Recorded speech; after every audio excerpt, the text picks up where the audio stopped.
बिस्मिल्लाहिर्रहमानिर्रहीम। अस्सलाम वालेकुम रहमतुल्लाहि वबरकातुहू। नाज़रीन, मैं मोहम्मद बिन मुदस्सर यूट्यूब चैनल पे आपकी खिदमत में हाज़िर हूँ।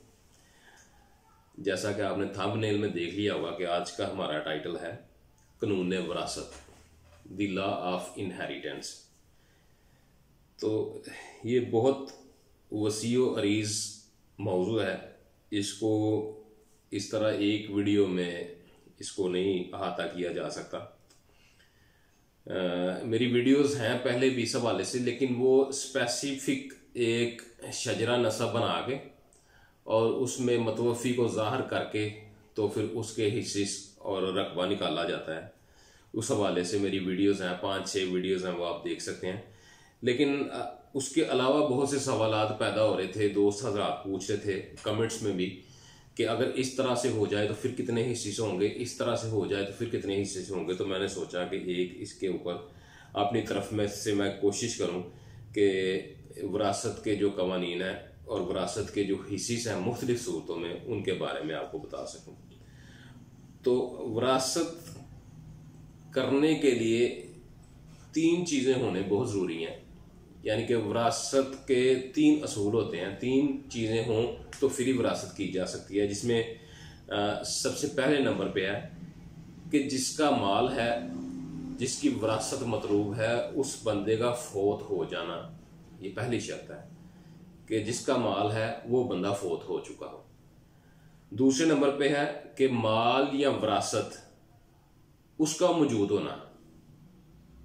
एक तो उस बंदे को मौजूद होना जिसकी विरासत मतलूब है कि वो फौत हो चुका हो, ठीक है, उसकी फौत की। और दूसरे नंबर पे कि उसका माल या विरासत वो भी मौजूद हो, जो तरका हो, जो उसने छोड़ा हो, वो भी होना चाहिए। तीसरे नंबर पर कि वारसान भी जिंदा हो। जो जिंदा है वो वारिस है और जो जिंदा नहीं वो वारिस नहीं, ठीक है। तो ये 3 चीज़ें एक विरासत के लिए बहुत ज़रूरी हैं। और ये मौजू इतना वसी है, इतना बड़ा है कि आका सल्लल्लाहु अलैहि वसल्लम का विरासत के बारे में, विरासत के इल्म के बारे में एक हदीस शरीफ है, जिसका मफहूम ये है कि अल्फाज आगे पीछे हो सकते हैं, मैं माज़रत चाहता हूँ, लेकिन उसका मफहूम ये है कि जिसने विरासत का इल्म हासिल कर लिया और विरासत को जान लिया कि इसमें हिस्से कितने हैं और हिस्से की जो तब्दीली है उनको समझ लिया और इसके मामला से वाकफियत हासिल कर ली, तो विरासत का जो इल्म है ना, ये आधा इल्म है। यानी कि जितने अलूम इस दुनिया में मौजूद हैं जो ज़मीन पर उतारे गए, उनमें से विरासत का जो इल्म है वो सब अलूम का आधा हिस्सा जो है ना वो विरासत का इल्म है। मतलब सारे अलूम एक तरफ और अकेला विरासत का इल्म जो है ना वो एक तरफ। ये इतना वसी और इतनी गहराई वाला और टेक्निकल मौजू है कि इसमें अगर थोड़ी सी भी गलती हो जाए तो सारे हिस्से जो हैं वो तब्दील हो जाते हैं, सारे हिस्से गलत हो जाते हैं। तो इस इल्म पे अबूर हासिल करना किस हद तक ज़रूरी है कि आका सल्लल्लाहु की इस पे हदीस शरीफ मौजूद है। और कुरान पाक का 4था पारा, उसमें मौजूद सूरत उन-नसा, ये सारी सूरत का बहुत बड़ा पोर्शन जो है वो विरासत के हवाले से है। तो मेरे भाई, जो शरीयत शरई तौर पे जो कानून है, अगर उसका इल्म हासिल करना चाहते हैं तो ये वाली सूरत उन-निसा पारा नंबर 4, इसको तर्जमा के साथ पढ़ें और इसकी तफसीर पढ़ें और इसको समझें। ये सारे का सारा विरासत का जितना भी इल्म अल्लाह की तरफ से जो बताया गया वो सारे का सारा इसमें बहुत हद तक जो है ना इसमें मौजूद है। तो मेरे भाई, मेरे दोस्त, इस चीज़ को भी ज़रूर पढ़ें। कुरान पाक में इसके बारे में पूरी एक डिटेल बताई गई है अल्लाह ताला की तरफ से। अब आ जाते हैं जी विरासत के हवाले से जो आगे जो बातें हैं उनके बारे में। तो एक बंदा जब फौत हो जाता है तो उसकी विरासत, उसके माल की विरासत, उसकी विरासत कर दी जाती है। जब वो फौत होता है तो उसकी तजहीज़ व तकफीन, उसका कफन दफन उसकी प्रॉपर्टी में से किया जाए, ठीक है। उसके बाद दूसरे नंबर पे फौतशुदा मतवफ़ी के ज़िम्मा अगर कोई कर्ज है तो वो उसकी प्रॉपर्टी से अदा किया जाए। नंबर 3, मरने वाले की अगर कोई विल है, कोई वसीयत है, तो इसको देखा जाए कि वो क्या है।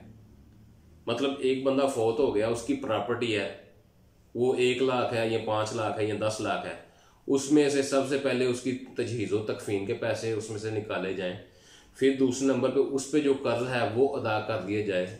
उसके बाद जो बाकी बचता है उस बाकी बचने वाले को देखा जाए कि इस पे मरने वाले ने कोई वसीयत तो नहीं की।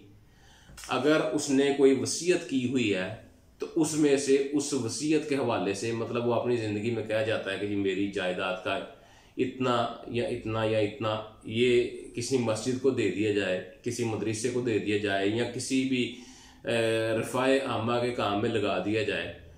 तो तीसरे नंबर पे वसीयत देखी जाएगी। लेकिन वसीयत के कानून में एक चीज़ ये है कि वसीयत करने वाला अपनी ज़िंदगी में अपनी प्रॉपर्टी का कितना भी हिस्सा वसीयत कर जाए, लेकिन कानून ये कहता है कि वो वसीयत जो होगी कुल प्रॉपर्टी का वो 1/3 हिस्सा ही कंसीडर किया जाएगा, यानी कि वो ही उस वसीयत की रूह से दिया जाएगा।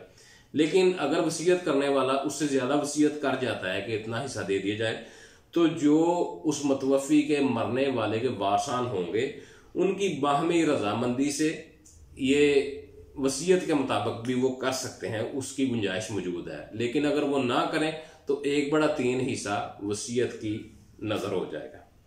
और जो बाकी बचेगा ये तीनों काम करने के बाद, मतलब उसकी तजहीज़ व तकफीन, उसका कर्ज और उसकी वसीयत, ये तीनों चीज़ें करने के बाद जो बचेगा फिर वो वाली रकम, वो वाला माल विरासत कर दिया जाएगा उसके हकीकी वारसान में।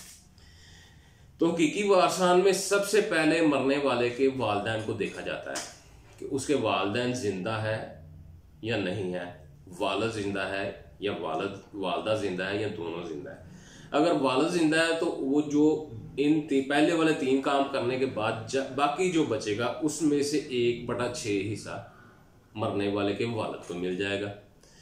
अगर वालदा भी जिंदा है तो उसको भी 1/6 हिस्सा मिल जाएगा। 1/6 हिस्सा वालिद को, 1/6 हिस्सा वालदा को। अगर कोई एक जिंदा है तो इसको 1/6 मिलेगा। उसके बाद देखा जाएगा उसकी बीवी को। तो शरीयत में जो बीवी का हिस्सा कायम किया गया है वो 1/8 है। और अगर मरने वाले की बीवियां एक से ज्यादा है, मतलब 2 है, 3 है या 4 है, तो फिर वो हिस्सा जो होगा वो 1/8 ही रहेगा।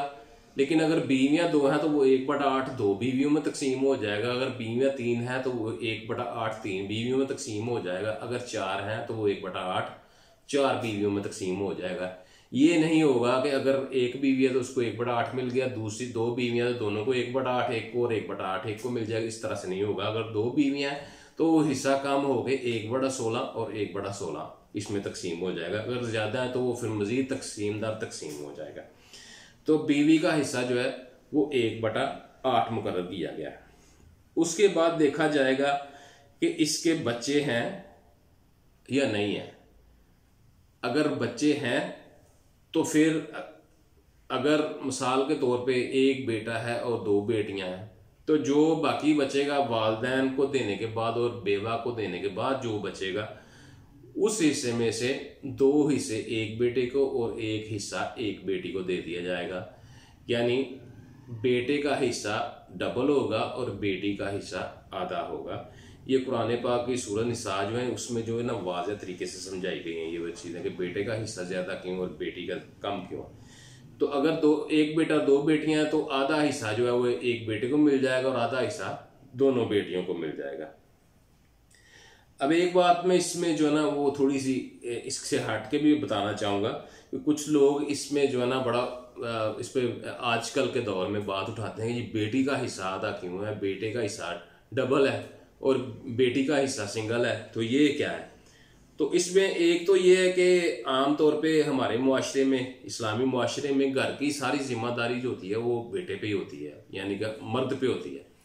तो उसकी जिम्मेदारी ज़्यादा होने के नाते, क्योंकि ये सारा बच्चों को संभालना, बच्चों को उनके अखराजात को पूरा करना ये मर्द की जिम्मेदारी है, तो इस हवाले से हो गया। दूसरा, अगर देखा जाए तो मेरे ख्याल के मुताबिक बेटी को भी उतना हिस्सा मिल ही जाता है जितना हिस्सा बेटे का होता है। वो कैसे? वो ऐसे कि बेटे को हिस्सा जो मिलता है वो अपने वालिदैन की विरासत से मिलता है, जो बेटी से डबल होता है। वो माँ की तरफ से मिल जाता है या बाप की तरफ से मिल जाता है, और कानून में बाज़ औक़ात किसी जगह पे दादा की विरासत में से भी मिल जाता है। अगर पोते का वालिद जो है वो पहले फोत हो चुका हो, लेकिन बेटी को हिस्सा जो होता है वो दो जगह से मिलता है। दो जगह से कैसे मिलता है? एक तो उसको अपने घर से मिल गया, अपने वालिदैन की तरफ से, और दूसरा हिस्सा उसको जिंदगी, अगर उसकी जिंदगी ज्यादा है, उसका हावन फोत हो जाता है, तो दूसरा हिस्सा उसको वहां से भी मिलता है, जो 1/8 भी हो सकता है और 1/4 भी हो सकता है। ठीक है, बेटी को हिस्से मिलते हैं दो जगह से, दो घरों से, एक उसका अपना घर और एक उसका मेके का घर और एक उसका ससुराल का घर। वो बेटे को हिस्सा मिलता है सिर्फ और सिर्फ अपनी फैमिली से, अपने वालिदैन की तरफ से। तो जो ये उज़र पेश करते हैं जी बेटे का काम क्यों, तो इस्लाम ने कंपनसेट कर दिया हुआ है बेटी को, उसको हिस्से दो जगह से मिल रहे हैं। अगर इस चीज बात पे गौर किया जाए तो बेटी को हिस्से जो है ना वो दो जगह से मिल रहे हैं और बेटे को सिर्फ एक जगह से मिल रहे हैं। अच्छा, अब बाकी ये देखा जाए कि दादा को मतलब कि वालिदैन को मिल गया और बेवा को मिल गया और पीछे सिर्फ जो है वो एक ही बेटा है, तो उसको क्या मिलेगा? अगर मरने वाले का सिर्फ एक ही बेटा है, वालिदैन को भी हिस्सा चला गया, बेवा को भी हिस्सा चला गया और एक ही बेटा है, फिर बाकी जो बचेगा वो सारे का सारा उस एक बेटे को मिल जाएगा, वो सारे के सारे हिस्से का एक ही मालक होगा।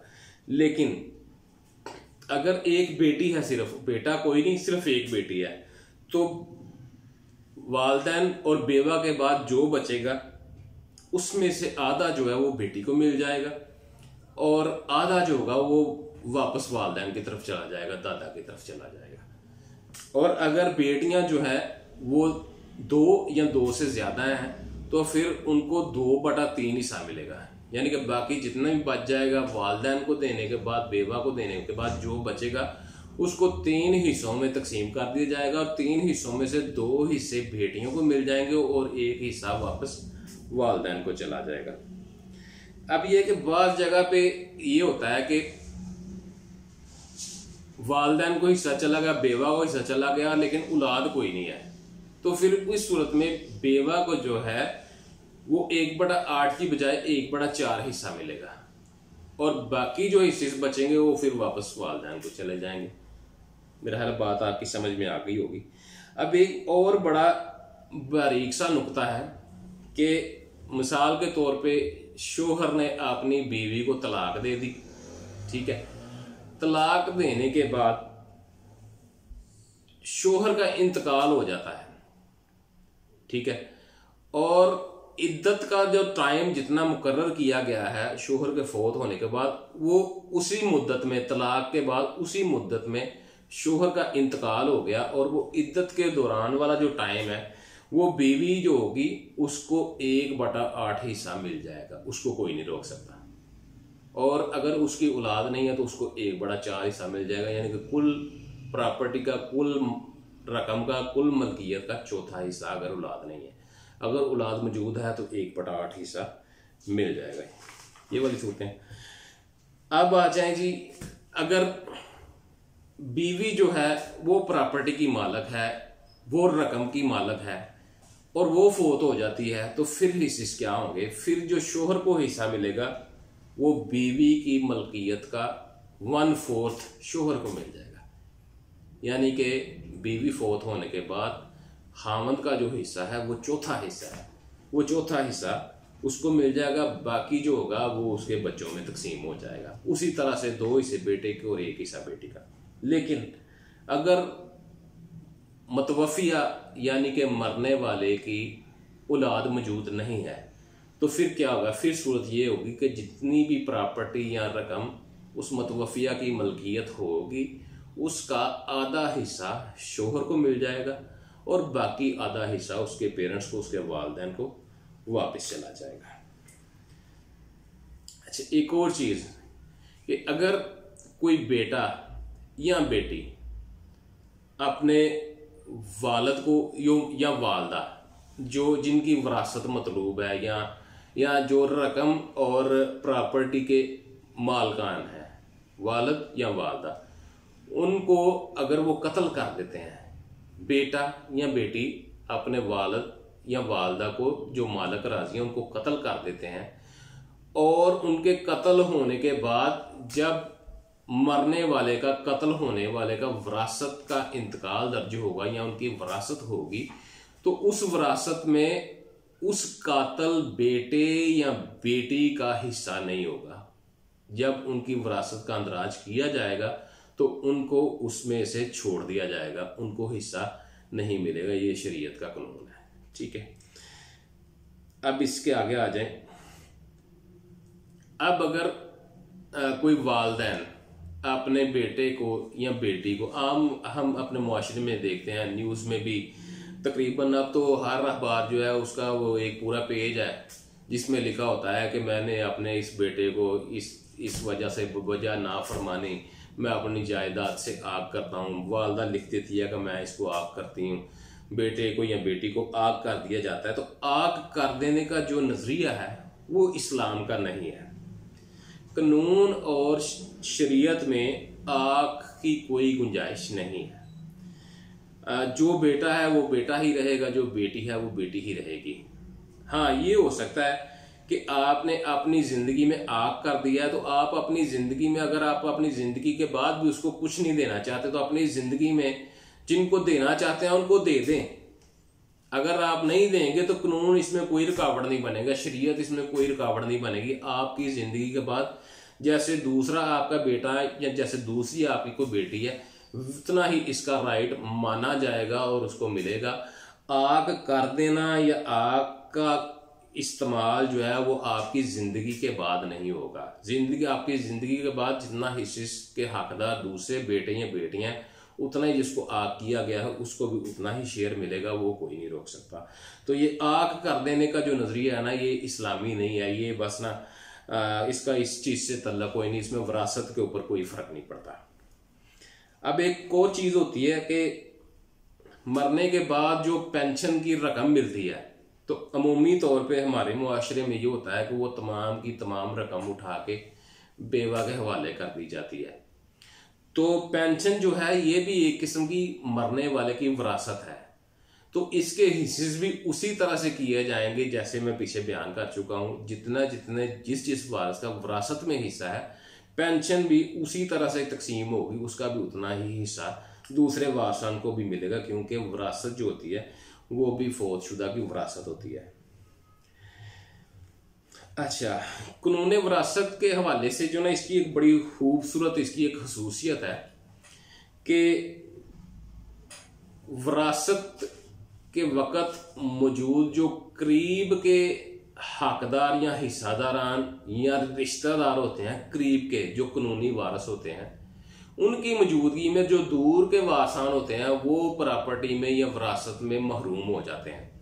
वो कैसे महरूम हो जाते हैं? वो इस तरह से कि मतलब अगर फौतशुदा या जिसकी विरासत हो रही है, जो मतवफ़ी है, उसका वालिद जिंदा है और वालिद के जिंदा होते हुए उसका दादा भी जिंदा है, तो फिर दादा को उसमें से कोई शेयर नहीं मिलेगा, क्योंकि उसका करीब तरीन जो रिश्ता है वो वालिद का है।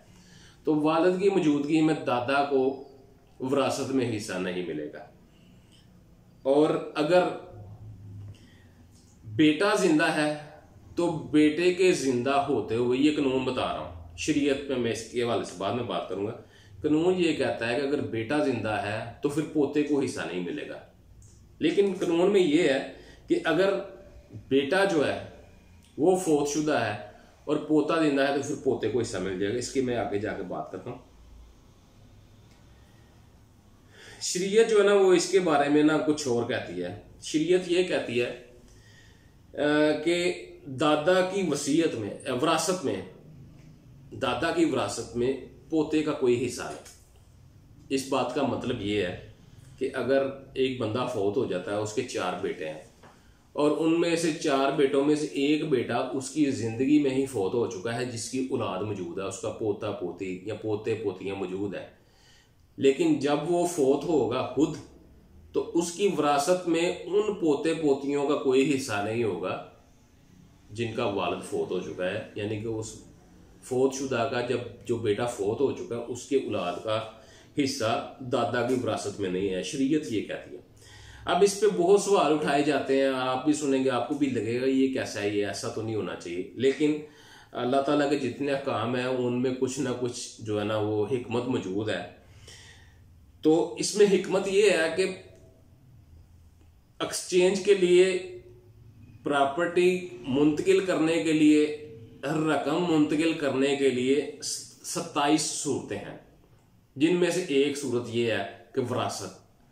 लेकिन विरासत के पैरामीटर्स के ऊपर अगर ये पूरा नहीं उतर रहा कि दादा डायरेक्ट अपने पोते को विरासत में से हिस्सा अपनी जिंदगी के बाद उसको पता है कि नहीं मिलेगा, तो बाकी जो 26 सूरतें हैं वो तो कायम व दायम है ना, वो तो मौजूद है ना, उनको इस्तेमाल करना चाहिए।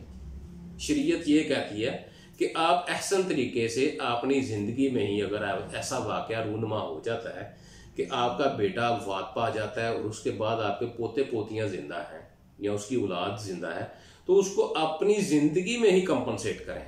वो कैसे कंपनसेट करेंगे? आपको बेहतर पता है कि आपके जो दूसरे बेटे हैं उनकी औलादों के ऊपर उनके वालिदैन, उनके वालिद का साया मौजूद है, लेकिन जो जिनका वालिद फोत हो चुका है, यानी कि दादा का जो बेटा फोत हो गया, तो दादा को पता होना चाहिए कि मैंने जिंदगी में ये तो महरूम हो चुके हैं, ये तो कमजोर है, तो उनको एक्स्ट्रा से कंपनसेट करने के 26 तरीके मौजूद हैं। उनको अपनी जिंदगी में वो उनका जो शेयर बनता है वो या उससे भी ज्यादा उनको गिफ्ट कर दिया जाए, उनको दे दिया जाए।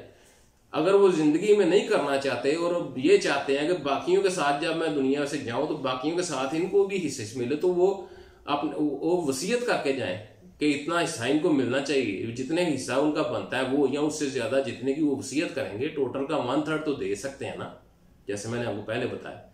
तो उनको चाहिए अपनी जिंदगी में ये सारा कुछ कंपनसेट करके जाएं। इस तरह से अगर वो चले जाते हैं और शरीयत के मुताबिक विरासत हो, ये तो चेंज हो गया, कानून बन गया ना, 1961 में बना ये कानून कि जो है ना वो जितना हिस्सा इस बेटे का बनेगा वो डायरेक्टली फिर पोता मतलब उसकी फैमिली को मिल जाएगा। लेकिन उसमें एक और चीज बताने वाली मैं आपको बताता हूँ कि ये अगर शरीयत के मुताबिक देखा जाए तो ये बेहतरीन कानून है कि उनको नहीं मिलेगा, लेकिन दादा को चाहिए कि जो 26 सूरतें बाकी मौजूद है उनमें से किसी एक सूरत पर अमल करते हुए उनके हिस्से का या उससे ज्यादा, क्योंकि उनको उनका हक ज्यादा बनता है, उनके सर पे उनका वालिद नहीं, तो उनको कंपनसेट करके जाए। ठीक है। अब अगर कानून पे आ जाए तो एक छोटी सी चीज जो रह गई थी वो मैं आपको बता दूं कि अगर दादा फौत हो जाता है, उसका बेटा जो पहले फौत शुदा है, मतलब जो मतवफी है उसका बेटा जो है उससे पहले फौत हो चुका है, तो उस शजरे में उसके जो बेटे की जो औलाद है वो भी जाहिर होगी, तो बेटे का जो हिस्सा होगा वो डायरेक्टली पोतों और पोतियों को मुंतकिल हो जाएगा। लेकिन उसमें जो बहू होगी यानी कि जो बेटे की बीवी होगी, उसमें दादा की तरफ से जो प्रॉपर्टी मिल रही है उसमें उसका कोई हक नहीं होगा, उसमें उसका कोई हिस्सा शामिल नहीं किया जाएगा।